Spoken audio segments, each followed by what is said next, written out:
Welcome to SSPT Online Learning,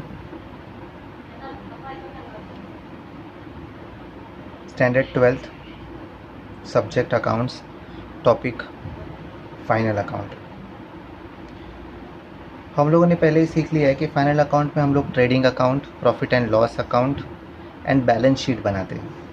but this year as we are going to study about the partnership final accounts, one more account we'll have to prepare, that is partners capital account और partners current account। So question में जो चीज़ आपको provide की जाएगी, अगर capital दिया है तो खाली कैपिटल अकाउंट बनेगा, क्योंकि वहाँ पे कैपिटल ही दिया हुआ है, तो वो फ्लक्चुएटिंग कैपिटल बैलेंस मेथड है, इसलिए कैपिटल का बैलेंस क्या हो जाएगा, फ्लक्चुएट हो जाएगा। बट अगर आपको कैपिटल के साथ साथ करंट अकाउंट भी दिया होगा तो आपको करंट अकाउंट प्रिपेयर करना है, क्योंकि वो फिक्स कैपिटल बैलेंस मेथड है। ये थियरी का पार्ट हम लोगों ने पहले ही देख चुके हैं। सो फिलहाल ये टेक्स्ट बुक का प्रॉब्लम नंबर 1 है, ये सॉल्व प्रॉब्लम्स है, सारे टेक्स्ट बुक में सॉल्व करके बताए गए हैं, लेकिन उसमें कैपिटल अकाउंट नहीं बनाया गया है सेपरेटली, जो हम लोग अभी यहाँ पे सीखने वाले हैं। So this is problem number 1 which is on page 24 of your government text book. Daya and Kshama are partners sharing profits and losses in the ratio of 1:1। Daya and क्षमा ये दो पार्टनर्स हैं जो प्रॉफिट एंड लॉस जो भी होगा उन्होंने तय किया है कि वो 1:1 मीन्स इक्वल रेशियो में शेयर करेंगे। From the following trial balance and additional information prepare trading and profit and loss account for the year ended 31 March 2019 and a balance sheet as on that date. और उसी date की क्या करनी है, आपको balance sheet भी बनानी है, बराबर है। सो ये ट्रायल बैलेंस अभी आपको दिया गया है।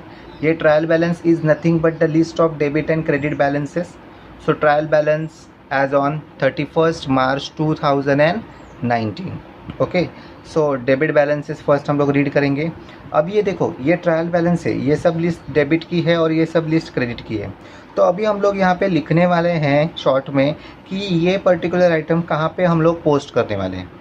जैसे कि डेबिट में है, क्रेडिट में है, तो कहाँ पे जाएगा, ट्रेडिंग में जाएगा, प्रॉफिट एंड लॉस में जाएगा, बैलेंस शीट में जाएगा कि कैपिटल में जाएगा।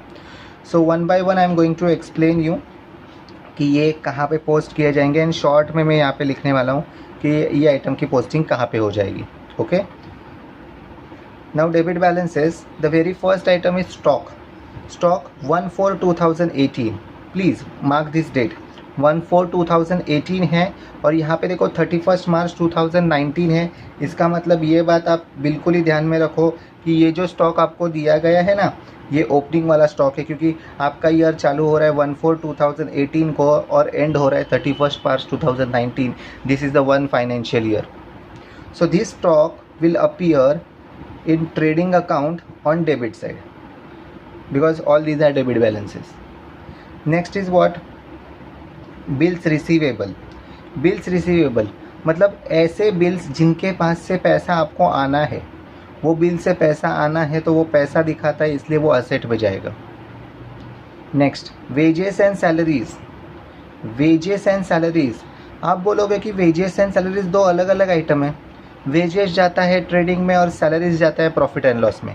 आपकी सोच बिल्कुल ही सही है, लेकिन यहाँ पे क्या होता है कि वेजेस एंड सैलरीज एक साथ दिया है और उसका एक ही अमाउंट दिया है ना, तो यहाँ पे सबसे पहले क्या दिया गया है, wages which appears in trading account, therefore wages and salaries will go in trading account. Okay, next, sundry debtors. Sundry debtors मतलब ऐसे लोग होते हैं जिन लोगों को हमने क्या किया है, हमने उधारी पे कुछ बेचा है और वो लोग हमें बाद में उसका पैसा क्या करने वाले हैं, देने वाले हैं। इसीलिए सन्ड्री डेटर्स जो है उनके पास से भी हम लोग को पैसा आने वाला है, क्योंकि वो हमारे कस्टमर्स है जो पैसा देंगे बाद में, तो ये असेट में जाएगा। ये भी कहाँ पे जाएगा, असेट में जाएगा। Okay, next, bad debts. Bad debts माने ऐसे लोग जिन्होंने हमारा पैसा डुबा दिया है, उतना पैसा हमारा डूब चुका है। तो डूब गया मतलब हमारा क्या हो गया, लॉस हो गया। इसीलिए ये बैड डेब्ट्स जो है वो हम लोग प्रॉफिट एंड लॉस में डालेंगे। ये बैड डेब्ट्स जो है हम लोग कहाँ पे डालेंगे, प्रॉफिट एंड लॉस में डालेंगे। फिर देखो ये परचेसेस है। ये परचेसेस जो होता है वो किसी से भी रिलेटेड हो सकता है। For example raw material purchase या फिर फिनिश गुड परचेज। तो ये जो माल परचेस हम लोग करते हैं जो भी होता है वो स्टॉक में जाता है, मतलब हमारे फैक्ट्री में जाएगा, तो फैक्ट्री से रिलेटेड है तो उसको हम लोग कहाँ पे डालेंगे, ट्रेडिंग अकाउंट में डालेंगे। ओके, पक्का। Next is what, motor car. Next is what, motor car. तो मुझे ये बताइए कि मोटर कार कहाँ पे जाएगी। Motor car is nothing but your asset, correct ना। Motor car is nothing but your asset, therefore this motor car will be on asset side. Same way machinery is also your asset, machinery is also your asset. Next, audit fees.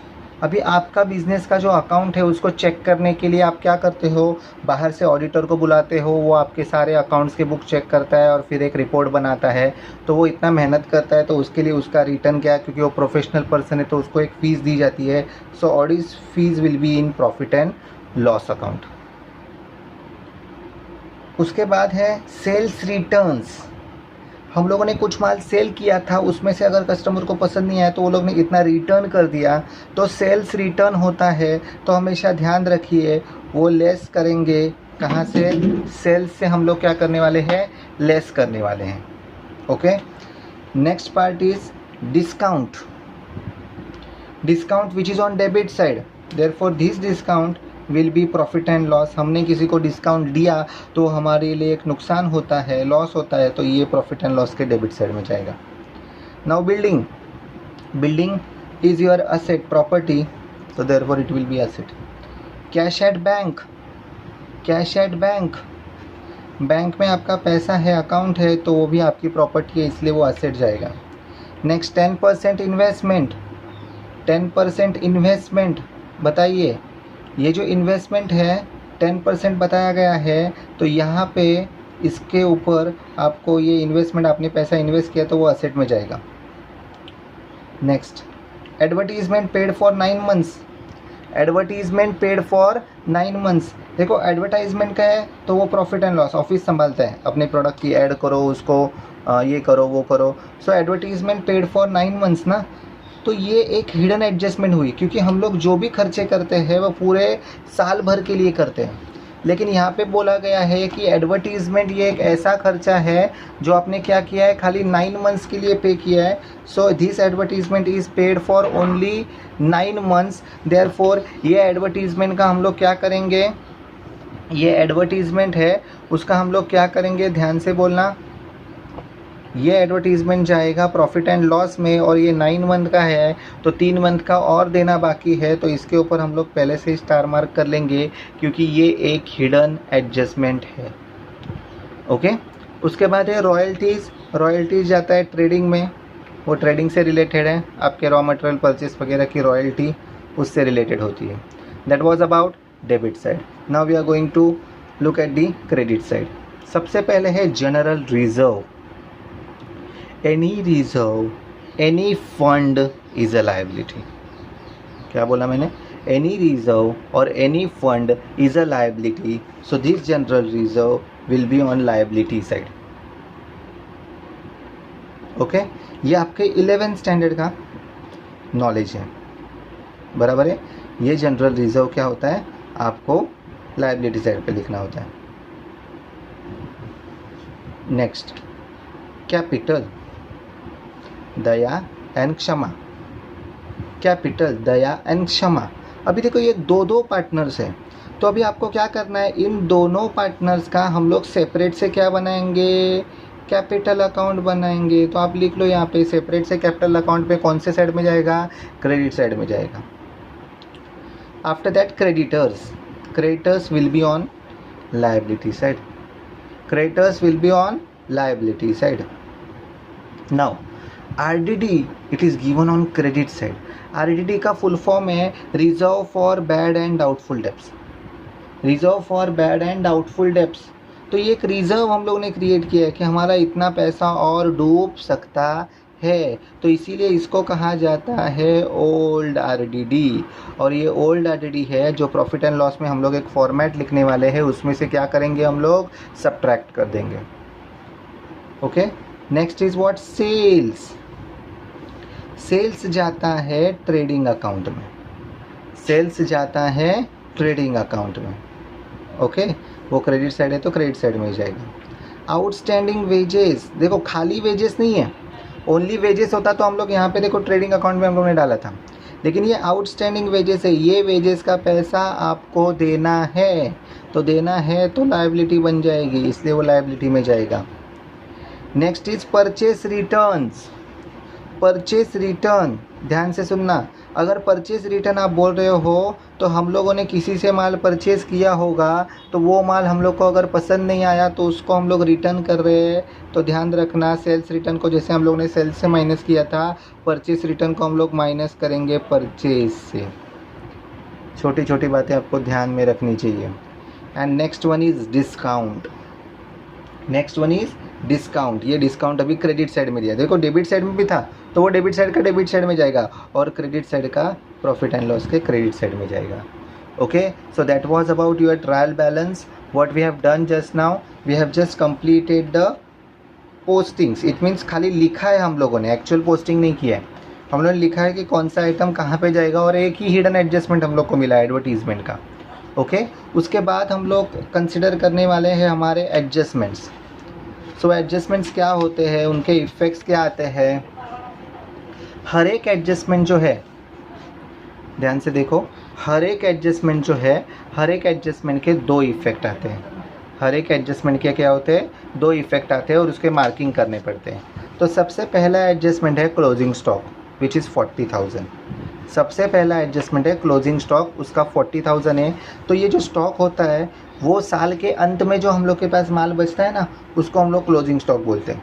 साल के अंत में हम लोग के पास जो माल बचता है ना, उसको हम लोग क्या बोलते हैं, क्लोजिंग स्टॉक बोलते हैं। सो ये जो स्टॉक है इसका मार्किंग कहीं पे नहीं जाएगा, नहीं तो हम लोग मार्क करते हैं स्टार मार्क। ये स्टॉक का मार्किंग कहीं पे भी नहीं जाएगा, लेकिन इसके इफ़ेक्ट जाएंगे। क्लोजिंग स्टॉक के इफ़ेक्ट कहाँ कहाँ पे जाते हैं, क्योंकि वो बेचा नहीं गया है, ये स्टॉक अभी भी गोडाउन में पड़ा है। गोडाउन मीन्स फैक्ट्री, तो याद रखना ये फैक्ट्री का है, इसीलिए ये सबसे पहले जाएगा ट्रेडिंग अकाउंट के क्रेडिट साइड में। और इसका दूसरा इफेक्ट है, अब तक ये बेचा नहीं गया, मतलब वो बिजनेसमैन हमारी ही प्रॉपर्टी है, तो इसीलिए ये असेट में जाएगा। तो क्लोजिंग स्टॉक के दो इफेक्ट क्या है, पहला इफेक्ट है ट्रेडिंग अकाउंट क्रेडिट साइड और दूसरा इफेक्ट है बैलेंस शीट के असेट साइड में। फर्स्ट एडजस्टमेंट समझ में आ गई। Now second adjustment, depreciate building and machinery at 5% and 3% respectively। So building का नाम पहला है तो ये पहला परसेंटेज बिल्डिंग का है, फिर मशीनरी का नाम है तो ये दूसरा परसेंटेज मशीनरी का है। सो बिल्डिंग एंड मशीनरी को आपको क्या करना है, 5% और 3% रिस्पेक्टिवली से आपको क्या करना है, पूरी तरीके से डेप्रिसिएट करना है। बराबर है, पक्का। Depreciate building and machinery at 5% and 3% respectively, बराबर है। सो बिल्डिंग और मशीनरी पे हम लोग क्या कर लेंगे, सबसे पहले मार्किंग कर लेंगे। हाँ, बिल्डिंग एंड मशीनरी को हम लोग सबसे पहले क्या कर लेंगे, मार्किंग कर लेंगे। तो चलो हम लोग बिल्डिंग पे यहाँ पे स्टार मार्क करके रख देते हैं, ताकि हम लोग जब पोस्टिंग करेंगे तो याद आएगा कि हम लोग को इसको जगह छोड़नी है। और मशीनरी पे भी मैंने एक स्टार मार्क कर दिया। तो बिल्डिंग और मशीनरी पे हम लोग क्या कर रहे हैं, स्टार मार्क कर रहे हैं। ओके, समझ में आ गया। Next adjustment, bills receivable included dishonoured bill of ₹3000। Bills receivable में एक ऐसा बिल इंक्लूड है जो डिसऑनर हो गया है। देखो, जब हम लोगों ने पिछले लेक्चर्स देखे थे तभी मैंने आपको एक्सप्लेन किया था कि बिल्स रिसीवेबल और डेटर्स का क्या कनेक्शन होता है, क्योंकि इसका इफेक्ट एक तो बिल में से आप क्या करोगे, माइनस करोगे और डेटर्स में ऐड करोगे। तो ऐसा क्यों करेगा। सपोज एक एग्जांपल लेते हैं हम लोग इसको समझने के लिए। सपोज आपके पास 100 ऐसे लोग हैं, 100 कस्टमर्स हैं जिनको आपने माल बेचा है। ध्यान से सुनना, 100 ऐसे लोग हैं जिनको आपने क्या किया, आपके दुकान से माल भेजा है। तो ये सब आपके डेटर्स हो गए, वो सब आपके क्या हो गए, डेटर्स हो गए, क्योंकि आपने उनको माल बेचा है, अभी वो आपको बाद में फ्यूचर में पे करने वाले हैं। उन लोगों में से 30 लोग ऐसे हैं, उन लोगों में से 30 लोग ऐसे हैं जिन्होंने आपके पास से आके बिल लेके गए हैं। आपके पास आके क्या, आपके ट्रांजैक्शन का, आपके जो भी डीलिंग हुआ था उसका बिल लेके गए हैं। तो उसको बोलेंगे अभी 30 लोग आपके बन गए बिल्स रिसीवेबल, क्योंकि वो डेटर से हट जाएंगे और आपके बिल में ऐड हो जाएंगे, क्योंकि उन्होंने बिल आके एक्सेप्ट कर लिया है। जब बिल एक्सेप्ट होता है तो डेटर्स के लिस्ट में से जाके बिल्स रिसीवेबल में वो ऐड हो जाते हैं। ओके, इतनी बात समझ में आ गई। सो बिल्स रिसीवेबल इंक्लूडेड अ डिसऑनर बिल का मतलब अभी क्या है कि बिल्स रिसीवेबल मतलब क्या, बिल से पैसा आने वाला था, बराबर है, बिल से पैसा आने वाला था लेकिन उन्होंने टाइम पे पैसा नहीं दिया, वो बिल डिसऑनर हो गया, मतलब वो बिल्स रिसीवेबल जो इंसान पैसा देने वाला था हम लोग को, हमारे पास पैसा आने वाला था, वो आया नहीं, तो बिल तो अभी कुछ काम का नहीं वो बिल, तो वो बिल कैंसिल करना पड़ेगा। तो इसका मतलब क्या, उसके पास से आने वाला पैसा छोड़ दे, नहीं, तो इसीलिए उसको, उस इंसान को पर्टिकुलर जो भी उसके पास 3000 पेंडिंग है, उस इंसान को इस बिल्स रिसीवेबल के लिस्ट से निकाल देंगे और वापस डेटर्स के लिस्ट में डालेंगे, क्योंकि वो वापस हमारा डेटर्स बन गया। ओके, सो जब भी बिल्स रिसीवेबल डिसऑनर होता है, एक बात ध्यान में रखिए, बिल्स रिसीवेबल में से वो कट कीजिए और डेटर्स में ऐड कीजिए। ओके, तो इसकी मार्किंग कहाँ कहाँ पे जाएगी, बिल्स रिसीवेबल पे जाएगी और डेटर्स पे जाएगी। तो फिलहाल हम लोग यहाँ पे मार्क कर लेते हैं bills receivable and debtors. So bills receivable is here and debtor is somewhere here. Okay, so I have marked and bills receivable and sundry debtors. Next adjustment.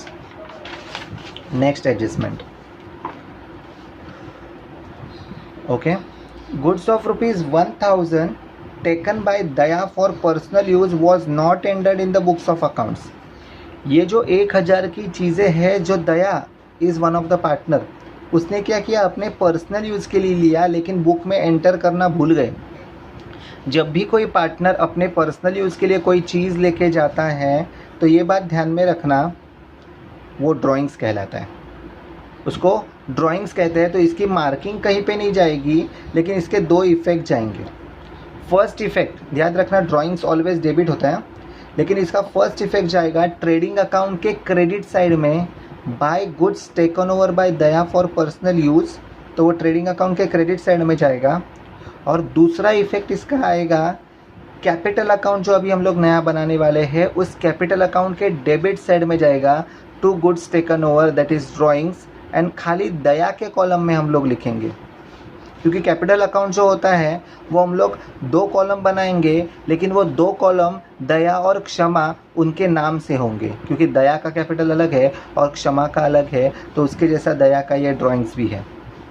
तो इसकी मार्किंग कहीं पे नहीं जाएगी, लेकिन पोस्टिंग्स हम लोग को करने पड़ेंगे।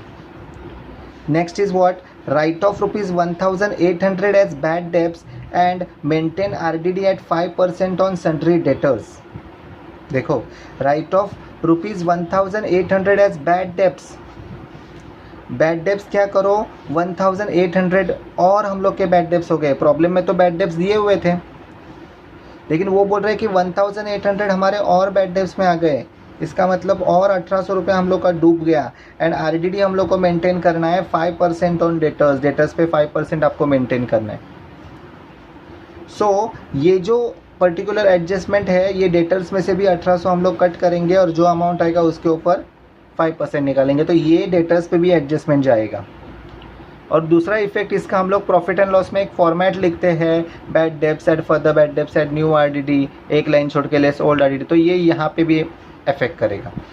तो सबसे पहले हम लोग को डेटर्स पे मार्किंग करनी है और बैड डेब्ट्स पे मार्किंग करनी है। तो चलो हम लोग मार्क कर लेते हैं, क्योंकि प्रॉब्लम में सो डेटर्स पे हम लोग ने पहले से ही मार्किंग कर ली है, तो एक लाइन तो वहाँ पे लगेगी और 3 लाइन यहाँ पे लगेंगे, मतलब 4 लाइन तो ऐसे ही छोड़नी है, मतलब 5 लाइन छोड़नी है यहाँ पे। एंड बैड डेब्ट्स हम लोग को देखना है, बैड डेब्ट्स कहाँ पे हैं, डेटर्स के नीचे ही है, तो बैड डेब्ट्स को हम लोग को मालूम है एक फॉर्मेट लिखना ही पड़ता है, तो हम लोग लिख के रखेंगे। After that the last adjustment is goods of rupees 6000 were sold but no entry was made in the books of accounts। 6000 के गुड्स जो है वो हम लोग ने सेल किए मीन्स बेचे, लेकिन हम लोग एंट्री करना भूल गए। अगर हम लोग किसी को भी माल उधारी पे बेचते हैं तो ये बात ध्यान रखो, उसके साथ साथ वो हमारे कस्टमर है वो बढ़ जाते हैं, तो उनके पास से आने वाला पैसा भी बढ़ेगा, मतलब ये भी एडजस्टमेंट सेल्स में ऐड हो जाएगा और डेटर्स में ऐड हो जाएगा। तो इसका भी कनेक्शन डेटर्स के साथ है, तो डेटर्स पे और एक मार्किंग करना पड़ेगा और सेल्स पे मार्किंग करना पड़ेगा। तो ध्यान रहे, जब भी आप बैड डेब्ट्स, ये पांचवा वाला एडजस्टमेंट जो है, फर्दर बैड डेब्ट्स और आरडीडी का एडजस्टमेंट जब भी आप करोगे तो वो सबसे लास्ट में करना, क्योंकि ऐसे अलग अलग एडजस्टमेंट अगर डेटर्स पे आ गए तो पहले वो आपको करने पड़ेंगे और फिर वो फर्दर बैड डेब्ट्स और आरडीडी करना पड़ेगा। ओके, तो फिलहाल हम लोग मार्क करते हैं सेल्स पे और डेटर्स पे। तो चलो हम लोग ने सेल्स पे मार्किंग करना है, तो सेल्स पे मैंने एक स्टार मार्क कर दिया, उसमें तो पहले से रिटर्न्स है। एंड डेटर्स पे और एक मार्किंग आएगी, तो हम लोग लिख लेते हैं कि डेटर्स में ऑलमोस्ट हम लोग को 7 लाइन तो छोड़ने ही है और बैड डेब्ट्स में 4 लाइन का फॉर्मेट जो आएगा। ओके, तो यहाँ पे मैंने ऐसे सर्कल में लिख लिया।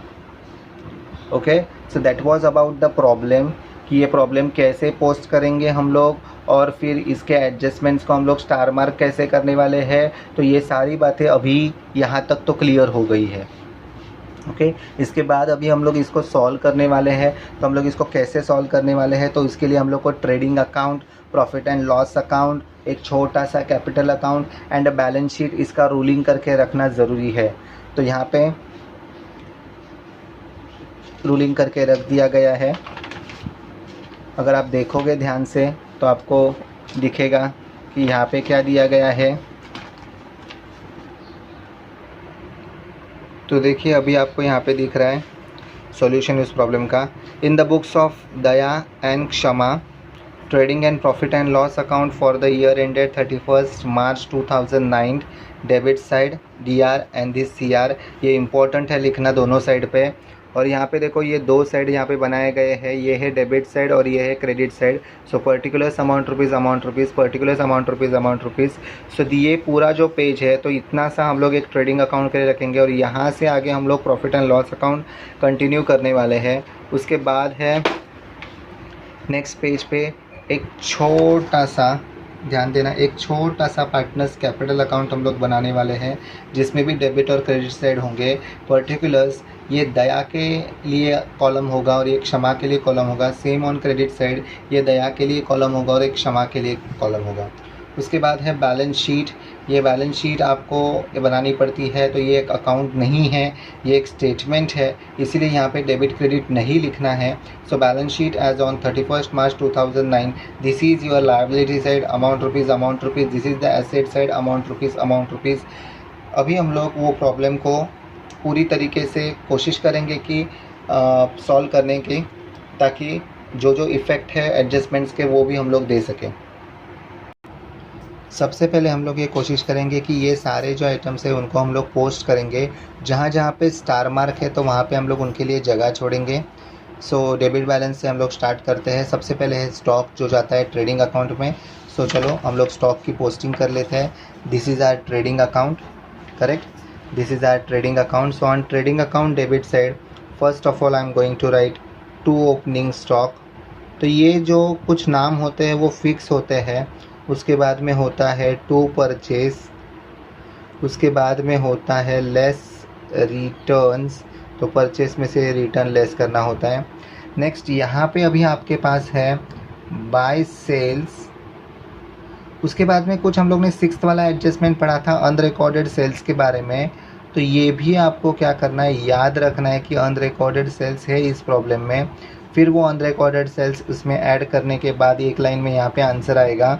फिर आपके पास रिटर्न्स भी है, तो आप रिटर्न्स यहाँ पे उसको लेस करके फिर अमाउंट ही बाहर निकालने वाले हैं। अगर ये ना होता तो सेल्स लेस रिटर्न्स लिख के स्टॉप कर देते। तो ये कुछ ऐसे नाम होते हैं जो फिक्स होते हैं। फिलहाल हम लोग पीछे के पेज पे वापस जाते हैं और स्टॉक जो है उसका अमाउंट कितना है 65,000। So now we are going to write this amount in the outer column. Why in the outer column? Because there is no adjustment. अगर एडजस्टमेंट होती तो मैं इनर कॉलम में उसका अमाउंट लिखता था। ओके, उसके बाद है बिल्स रिसीवेबल। बिल्स रिसीवेबल हालांकि जाता है असेट में, उसका अमाउंट है 28,000, तो ये बिल्स रिसीवेबल असेट में जाएगा 28,000 और हम लोग को उसमें स्टार मार्क है तो एक लाइन छोड़नी पड़ेगी। तो फिलहाल हम लोग बैलेंस शीट में जाते हैं। तो ये हो गई हमारी बैलेंस शीट की असेट साइड जहाँ पे बिल्स रिसीवेबल को हम लोग को पोस्ट करना है।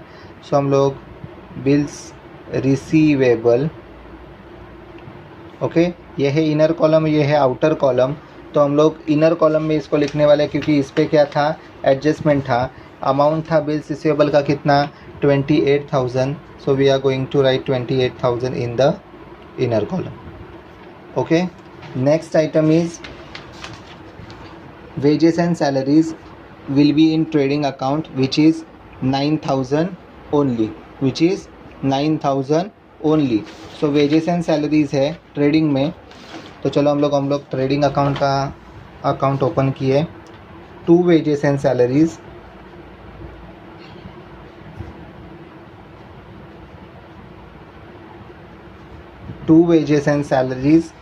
तो अभी हम लोग वेजेस एंड सैलरीज का अमाउंट देखते हैं, विच वॉज 9,000.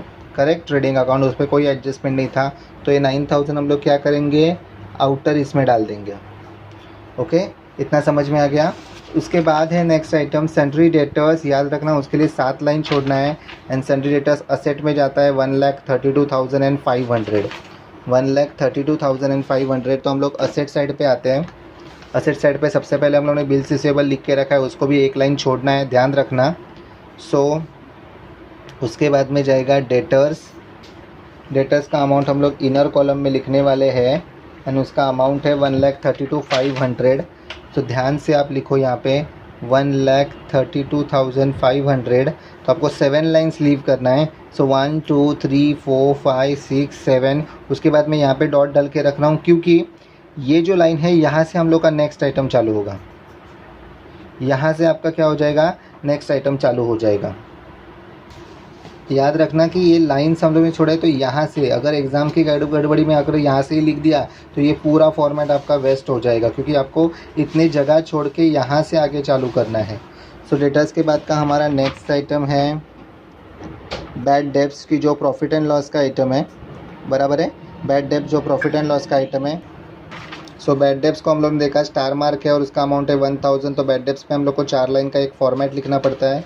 फ़िलहाल ये हम लोग का ट्रेडिंग अकाउंट है यहाँ तक, और यहाँ से हम लोग एक अंदाजे से एक प्रॉफिट एंड लॉस को चालू कर रहे हैं. तो फिर मैंने यहाँ से अभी चालू करना है मुझे.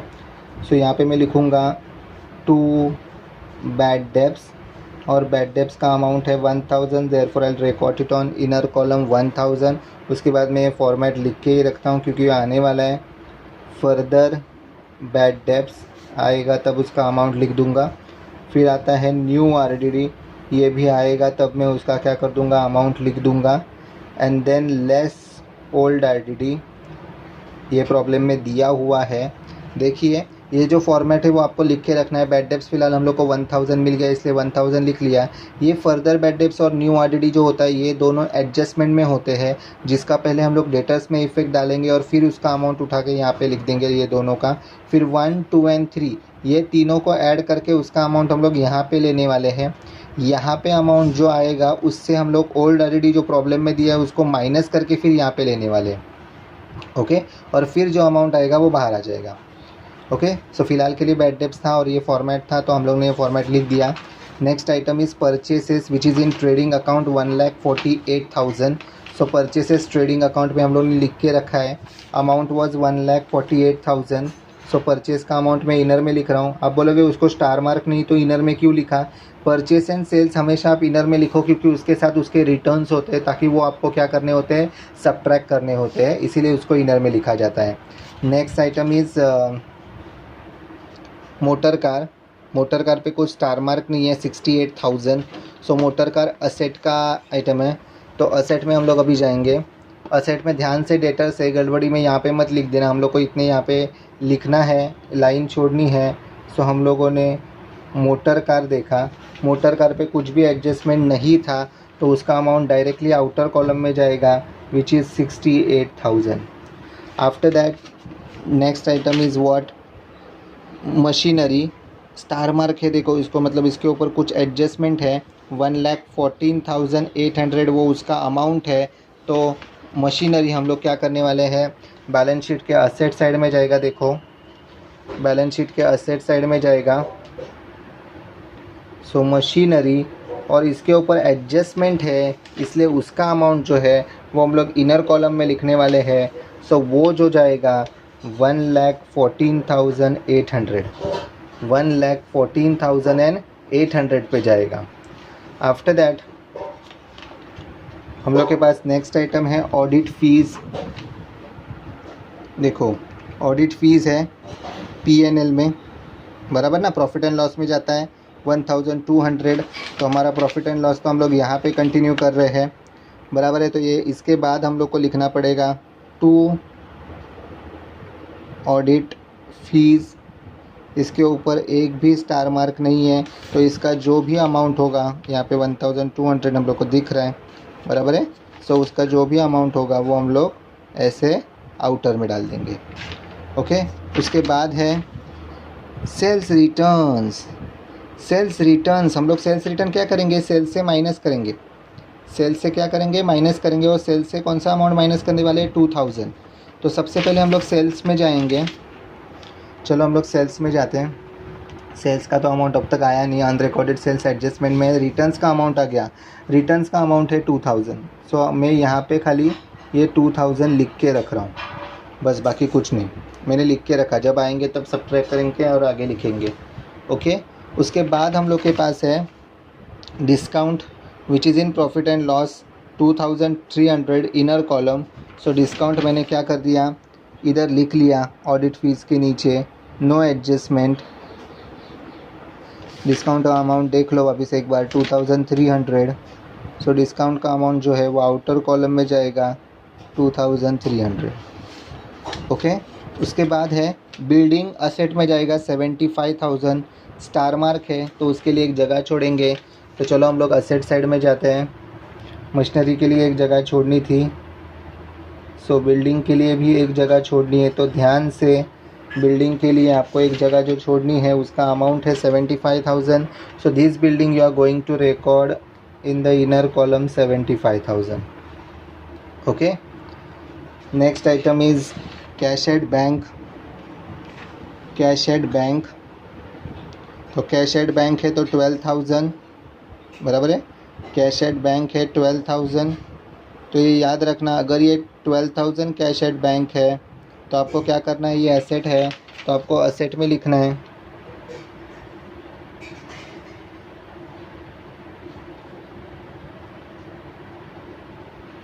ओके।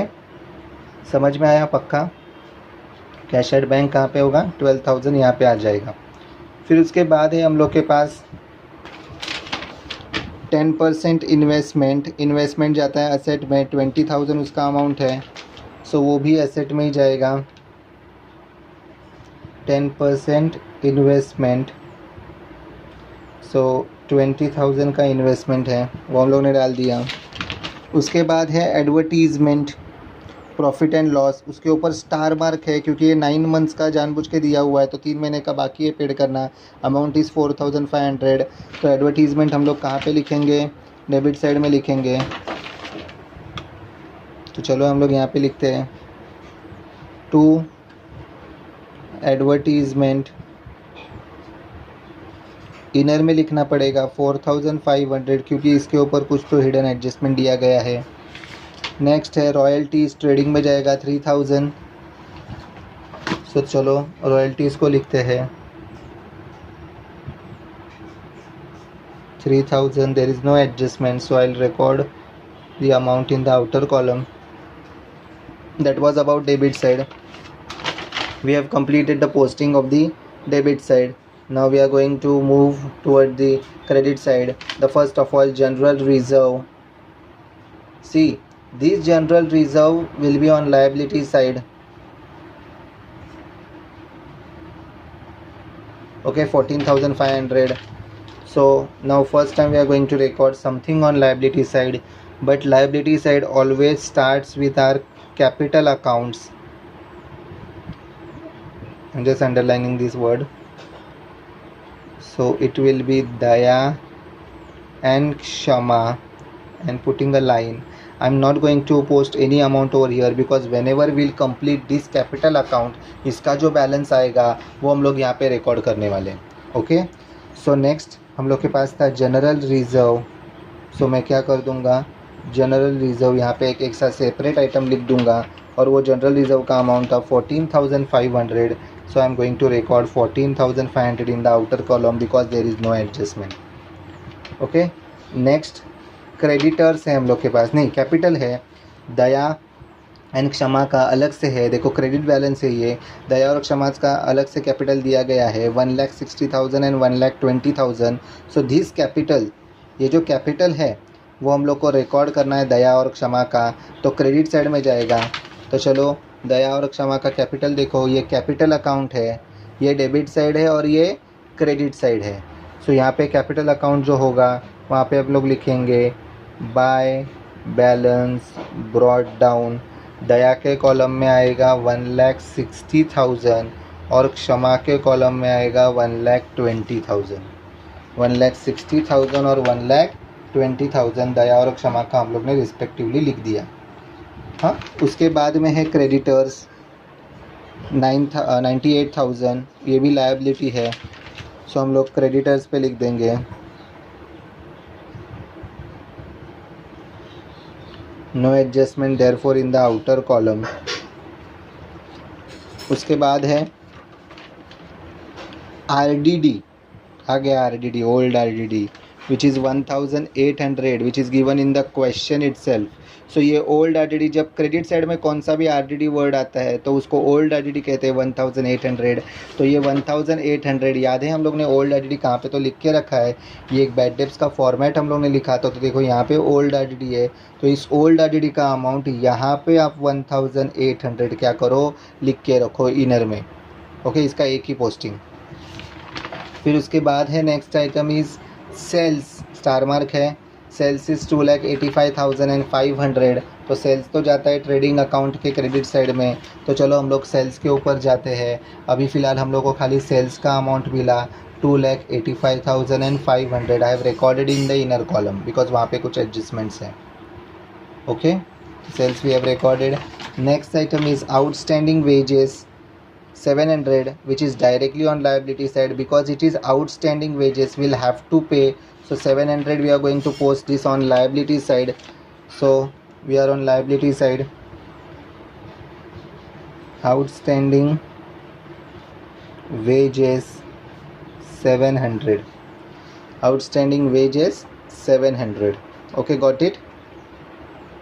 नेक्स्ट आपको आइटम है purchase returns less purchase, amount is 4,000। So purchase return जो है लेस करना है परचेस से, अमाउंट इज़ 4,000। तो अभी हम लोग देख लेते हैं परचेस रिटर्न्स जो है, परचेस में से रिटर्न्स हम लोग माइनस करेंगे। तो 4,000 हम लोग माइनस करके आउटर में अमाउंट निकालना बहुत ज़रूरी है, 1,44,000। ओके, परचेस रिटर्न परचेस में से हम लोग ने क्या कर दिया, माइनस कर दिया और उसका अमाउंट लिख दिया 1,44,000। Okay, clear. Next the last item is discount which is on credit side, so it will go on profit and loss credit side, the amount is 1,800। so एक डिस्काउंट तो हम लोग था तो हम लोग ने लिख दिया यहाँ पे डेबिट साइड में, बराबर दूसरा डिस्काउंट क्रेडिट साइड में था। ओके, सो ये डिस्काउंट हम लोग प्रॉफिट एंड लॉस के, देखो प्रॉफिट एंड लॉस के क्रेडिट साइड में हम लोग लिख रहे हैं, राइट हैंड साइड में लिख रहे हैं। तो यहाँ पे मैंने लिखा उसको bye discount 1,800। So that was about the postings.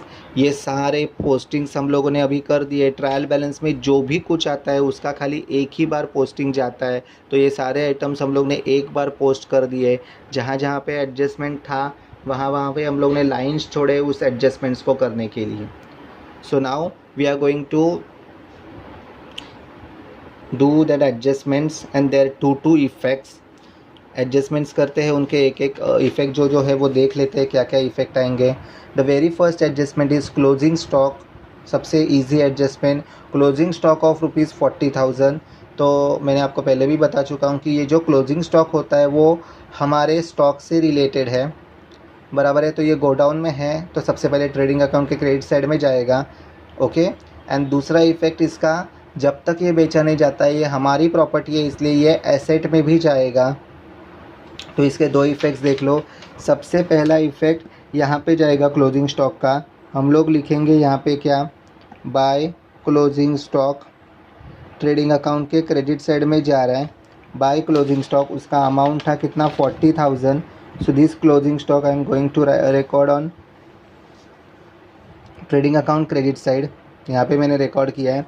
And second effect इसका जाएगा बैलेंस शीट के असेट साइड में, क्योंकि ये अब तक हमारी प्रॉपर्टी है, तो मैंने लिखा यहाँ पे closing stock and the amount will be in the outer column which is 40,000। Okay, ये एसेट में जाएगा। First effect trading account credit side by closing stock 40,000, because अब तक हमारे पास है और ये हमारी एसेट भी हो जाती है, इसलिए closing stock trading balance sheet के एसेट साइड में जाएगा 40,000। Okay, that was about the first adjustment. Now second adjustment, depreciate building and machinery at 5% and 3% respectively. देखो ध्यान से, बिल्डिंग के ऊपर 5% है और मशीनरी के ऊपर 3% है, तो सबसे पहले ये एडजस्टमेंट हम लोग यहाँ पे करेंगे। बिल्डिंग के ऊपर 5% है, सो लेस डेप्रीसिएशन 5% और मशीनरी के ऊपर 3% है, तो मैं लिख के रख रहा हूँ खाली। ओके, तो आपको उन अमाउंट्स के ऊपर 5% और 3% कैलकुलेट करना है। जैसे बिल्डिंग का अमाउंट है 75,000, तो उसके ऊपर 5% कितना आएगा वो लिखना है अभी आपको। एंड अगर मशीनरी का अमाउंट 1,14,800 है, तो उसके ऊपर 3% कितना आएगा वो आपको अभी लिखना है। बिल्डिंग के ऊपर 75,000 है और 75 पे 5% है, तो उसका अमाउंट आएगा यहाँ पे 3750। 75,000 पे 5% कैलकुलेशन किया है, 75,000 इंटू 5/100, तो उसका आंसर आया 3750। फिर इसमें से ये लेस करके आपको क्या करना है, बाहर निकालना है, which will be 71,250, which will be 71,250। उसके जैसे ही आपके पास मशीनरी है, उसके जैसे ही आपके पास मशीनरी है, तो आपको इसके ऊपर 3% कैलकुलेट करना है। तो 1,14,800 के ऊपर अगर आप 3% कैलकुलेट करते हो तो आपका अमाउंट आएगा 3,444। और फिर ये डेप्रिसिएशन लेस करके जो है आपको अमाउंट बाहर निकालना पड़ेगा, तो वो अमाउंट आएगा 1,11,356। ओके, ये आपका अमाउंट आ गया। तो डेप्रिसिएशन क्या किया, उसके ऊपर जितना परसेंट हम लोगों ने कैलकुलेट किया और लेस करके बाहर निकाला। मशीनरी के ऊपर भी ऐसे ही किया, उसके ऊपर 3% निकाला, लेस करके बाहर निकाला। और अभी ध्यान रखना कि ये जो डेप्रिसिएशन का अमाउंट है 3,444 एंड 3,750, ये हम लोग के लिए लॉस हुआ है, क्योंकि हमारी एसेट जो है उसकी वैल्यू कम हो चुकी है।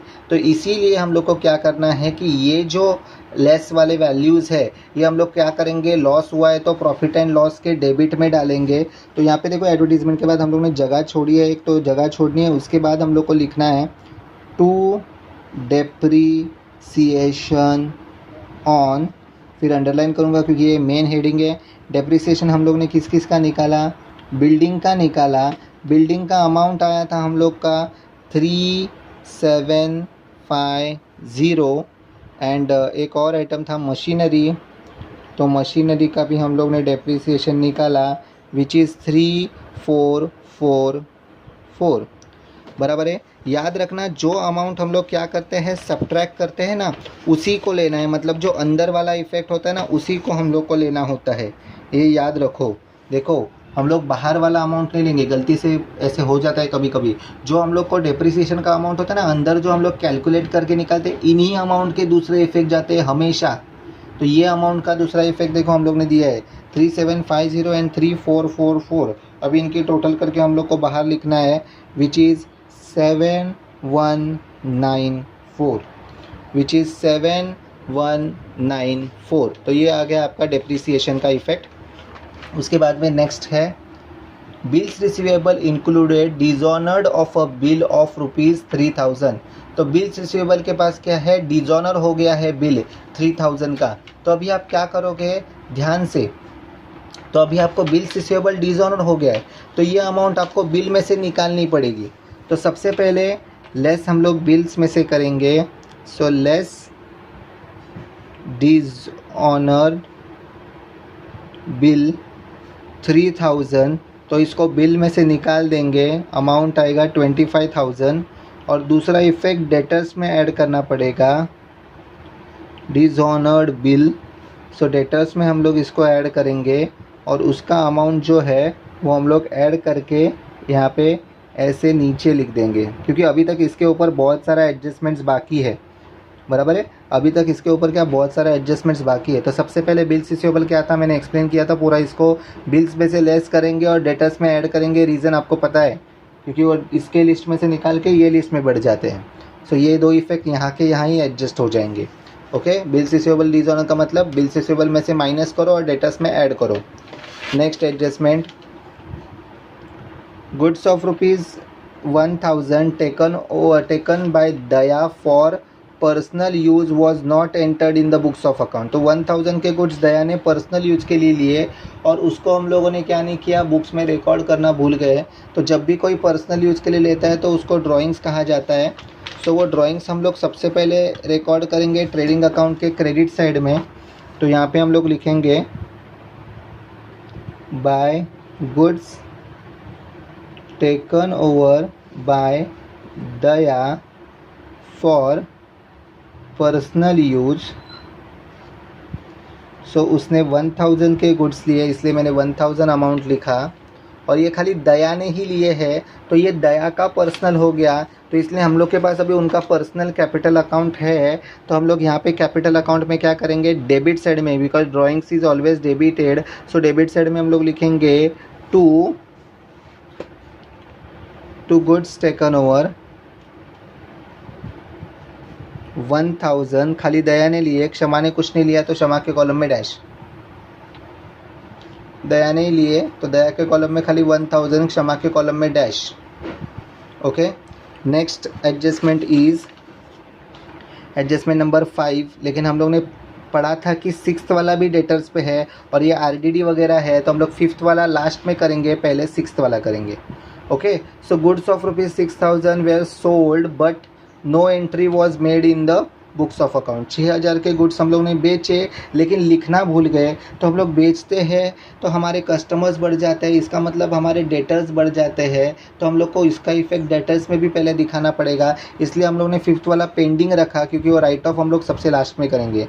तो ये जो अनरिकॉर्डेड सेल्स है कि सेल्स किए 6000 के लेकिन लिखना भूल गए, तो सबसे पहले हम लोग क्या करेंगे, सेल्स में अनरिकॉर्डेड सेल्स हम लोग 6000 जो है वो हम लोग ऐड कर देंगे।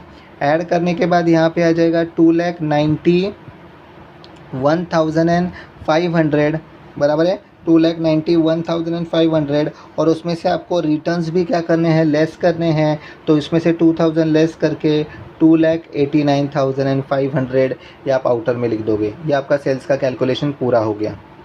ओके, सो 2,85,500, उसमें से 6000 गया, आ गया 2,91,500, उसमें से वापस रिटर्न्स आपको लेस करने हैं। सो ये 2,89,500। इसका दूसरा इफेक्ट अनरिकॉर्डेड सेल्स, आप सेल्स करते हो तो आपके डेटर्स भी बढ़ते हैं, जैसे सेल बढ़ता है वैसे डेटर्स भी बढ़ेंगे, पैसा आना भी किसी से बढ़ेगा। सो ये जो डेटर्स है, हाँ ये जो डेटर्स है यहाँ पे, तो यहाँ पे हम लोग करेंगे add unrecorded sales, add unrecorded sales. तो यहाँ पे 6000 हम लोग बढ़ाएंगे, बढ़ने के बाद बन जाएगा ये 1,41,500, 1,41,500। तो हमारे सेल्स बढ़ गए तो हमारे डेटर्स भी बढ़ गए। अभी ये एडजस्टमेंट हो गई, तो अभी हम लोग वापस 5th एडजस्टमेंट के पास जाएंगे, क्योंकि वो हम लोग ने पेंडिंग रखा था। Write off ₹1,800 as bad debts and maintain RDD at 5% on sundry debtors. ध्यान से देखना, हम लोग ने क्या करना है, 1800 हम लोग बैड डेब्ट्स में जा रहे हैं and maintain RDD at 5% on sundry debtors. तो डेटर्स में हम लोग को क्या करना है, ये एडजस्टमेंट करना है। तो सबसे पहले हम लोग फर्दर बैड डेब्ट्स करेंगे, जो आंसर आएगा उसके ऊपर 5% करेंगे। ध्यान रखना, डेटर्स का जो अमाउंट अभी हम लोग ने ऐसे निकाला है, डेटर्स का जो अमाउंट हम लोग ने क्या किया अभी हम लोग ने ऐसे निकाला है, तो उस पर सबसे पहले हम लोग को क्या करना है, डेटर्स के अमाउंट में से अभी हम लोग सबसे पहले करेंगे further bad debts. Further bad debts का अमाउंट है विच इज़ 1,800, वो हम लोग को सब्ट्रैक्ट करके यहाँ पे ही नीचे लिखना है, यहाँ पे ही नीचे लिखना है। सो 1,800 सब्ट्रैक्ट करने के बाद बचता है 1,39,700। और उसके बाद उसके ऊपर ही हम लोग को क्या करना है, न्यू RDD क्या करना है, कैलकुलेट करना है। So less new RDD which is 5%. So new RDD 5%, इसके ऊपर 5% आप निकालो, 6 985। तो इसके ऊपर 5% हम लोग ने निकाला। अभी ये लेस करके अभी हम लोग का एडजस्टमेंट खत्म हो गया, तो हम लोग आउटर कॉलम में इसका अमाउंट ले लेंगे। सो 1,39,700 माइनस 6,985 विल बी 1,32,715। 1,32,715। तो अभी हम लोग ने ये जो एडजस्टमेंट किया फर्दर बैड डेब्ट्स और ये न्यू आरडीडी, तो इन दो अमाउंट्स का हम लोग को दूसरा इफेक्ट डालना है 1,806,985, वो हम लोग प्रॉफिट एंड लॉस के डेबिट में डालेंगे। ध्यान से देखना। सो हम लोग ने ये फॉर्मेट बना के रखा है, bad debts add further bad debts add new RDD.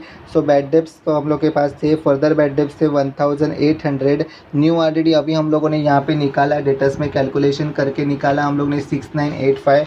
This RDD amount we are going to record here 6,985। Now what we are going to do is bad debts add further bad debts add new RDD. ये तीनों amount को हम लोग को क्या करना है, add करना है और नीचे लिखना है। सो तीनों अमाउंट को ऐड करने के बाद आएगा ये तीनों अमाउंट को 9785। उसमें से ओल्ड आरडीडी जो है वो आपको क्या करना है, लेस करना है। हाँ, ओल्ड आरडीडी आपको 1,800 लेस करना है और फिर आपको अमाउंट लिखना है 7,985। 7,985। तो बैड डेब्ट्स का अभी आपका फॉर्मेट कंप्लीट हो गया। अभी आपको लगेगा सारे एडजस्टमेंट हो गए, सारे हम लोगों ने कर दिए, लेकिन नहीं। अगर आप ध्यान से प्रॉब्लम को पढ़े होंगे तो आपको याद होगा कि एडवर्टीज़मेंट एक हिडन एडजस्टमेंट होता है जो प्रॉब्लम में ही दिया जाता है, ऐसे अलग से एडजस्टमेंट में वो नहीं दिया जाएगा। तो इसीलिए आपको ध्यान रखना है कि हमारे पास एडवर्टीज़मेंट जो था जिसका अमाउंट 4,500 था, पेड फॉर 9 मंथ्स ही बोला गया था। इसका मतलब एडवर्टीज़मेंट जो है पूरे साल का नहीं दिया है, खाली 9 महीने ही हम लोग ने भरा है। तो 3 महीने का और भरना बाकी है, क्योंकि एक साल में 12 मंथ्स होते हैं। तो हम लोग को 3 महीने का और आउटस्टैंडिंग है, जो लायबिलिटी हम लोग की हो जाएगी वो हम लोग को भरना ही पड़ेगा। तो सबसे पहले अगर कैलकुलेशन आपको करना है तो ये ध्यान देना कि 9 मंथ्स का अगर 4,500 है, 9 मंथ्स का 4,500 है, तो 1 मंथ का कितना। तो अगर आप इन दोनों को डिवाइड करोगे, 4,500 डिवाइड बाय 9 करोगे, तो आपको मालूम है 9 5 जा 45। तो एक महीने का एडवर्टीज़मेंट है जो 500 रुपये आएगा, 500 rupees. So if the advertisement for 1 month is 500, so tell me for 3 months it will be 5 3 जा 15, that is 1,500। तो 3 महीने का एडवर्टीज़मेंट 1,300 देना बाकी है, तो हम लोग वहाँ पे आउटस्टैंडिंग करके ऐड कर देंगे। सो एडवर्टीज़मेंट हमारा प्रॉफिट एंड लॉस में मौजूद है यहाँ पे, जिसको हम लोग ने जगह छोड़ के रखी थी। So this advertisement we are going to add outstanding for 3 months, outstanding for 3 months, so which is amount is 1,500। 1,500 add करने के बाद वो बन जाएगा कितना, 6,000। वो कितना बन जाएगा, 6,000 बन जाएगा। और उसका दूसरा इफ़ेक्ट हम लोग क्या करेंगे, उसका दूसरा इफ़ेक्ट हम लोग देंगे लायबिलिटी साइड पे, क्योंकि ये हम लोग के लिए एक जिम्मेदारी है कि जो हम लोगों ने नहीं भरा है वो हम लोग को पैसा भरना पड़ेगा। तो ये आउटस्टैंडिंग है जो लायबिलिटी साइड में जाएगा, and the amount is 1,500। That was about the adjustments. So we have completed posting and the adjustments and their 2 effects. We have done 1 hidden adjustment which is of advertisement।